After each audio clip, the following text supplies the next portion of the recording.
Elimination diets are difficult. I know as the dad of a child who was suffering abdominal pain and diarrhea shortly after we added solid food to his diet. You can imagine the terror we felt as parents watching our son not gain weight. Thankfully, I'm also a GI doctor. We were able to determine what the problem was, set him on an elimination diet, and he vastly improved. I want to share with you our tips from that success so that you can also have a successful elimination diet or support a loved one going through one.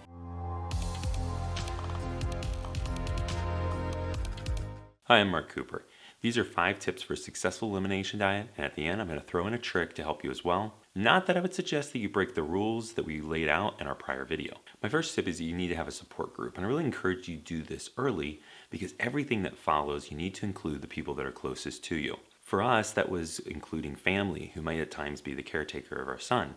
They needed to be aware of his elimination diet so they could abide by it. It was also helpful so that when they were doing meal planning, they could help out. But you may be an adult, and when you're going out to dinner, you may want to have it be that the people you regularly eat with are aware that you're going to maybe be needing some dietary restrictions in the coming months. So I first ask you, get a support group. My second tip is to pick a start date. You need to set a deadline where you're going to divorce yourself from the foods that you're not supposed to eat. You need to plan ahead. You're going to have to look through your cupboard and get rid of the old foods and make way for the new by setting a meal plan. So it helps to have a date when you know that you will firmly commit to this elimination diet. Now, don't pick the third Wednesday of November, because then you'd have to give up all the goodness of Thanksgiving. And don't pick Mardi Gras either. That'd be silly. But if you're Catholic, Lent is a wonderful time to deprive yourself of things that you love. My next tip is to educate yourself. Figure out everything you can about the parameters of the elimination diet, because you need to know those so you can identify the foods that you need to remove from your diet. It doesn't happen all at once, and you continue to learn things. So forgive yourself when you make mistakes. If you approach this as an educational process, you will step by step improve. It's time to make a meal plan, our fourth tip. It helps a lot if you've actually made your meal plan, maybe during the weekend when you have more time to carefully think about it. Get out to the store, get everything that you need, and you have extra time to prepare foods.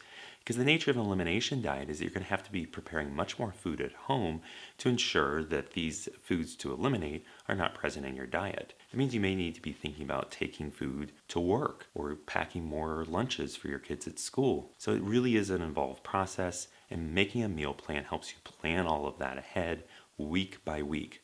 That also helps break it down into manageable chunks. It doesn't seem like this overwhelming 4-week, 6-week process. It's just week by week. We're making a meal plan. That fits with my last tip to make this an educational process.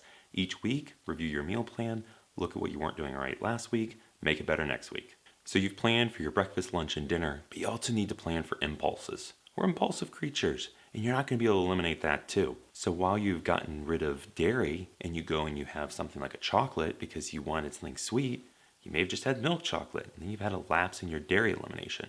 So I want you to plan for snacks and desserts, because you're going to have cravings. You got a sweet tooth. Now plan something better than a rice cake. I think we can do better than that. So go out, look at Instagram, look at Pinterest, and find some desserts that really interest you and plan those for the week. Now I want to offer you a trick that you can apply to your introduction phase of the elimination diet.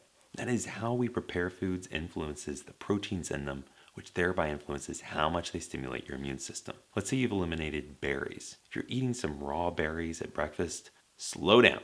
Okay, let's cook those, put them in a pie or cobbler.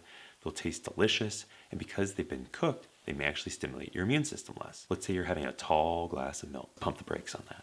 Instead, try a cheese, maybe even a cheesecake that's been cooked. That again may be less stimulating to your immune system. It's still dairy, but it's a place to start before you go full milk. These tips and tricks helped us through our son's elimination diet, and I hope they help you through yours. If you found the information helpful, please be on the lookout for a second series of tips and tricks and subscribe to the channel.